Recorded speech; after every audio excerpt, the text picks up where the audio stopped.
सुनबाई, मी तुला आज ना एक छान असं गाणं शिकवणार आहे, पण रोजच्या सारखं गाण्याचा बेशब्द करू नको, नाही तर तुला मी आज अशी मारीन ना, मस्त मारीन बघ.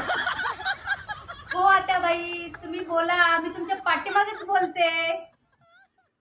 मग करायची का गाण्याला सुरुवात? हो. ऐक मग. चांद मातेला, चांद मातेला, जीव गुंतला, जीव गुंतला, चांद मातेला. वा आत्याबाई, काय आवाज आहे, वा. सांज मातला, सांज मातला, गजा गुंतला, गजा गुंतला. तुला सांगितलं होतं ना गाण्याचा बेशब्द करू नको.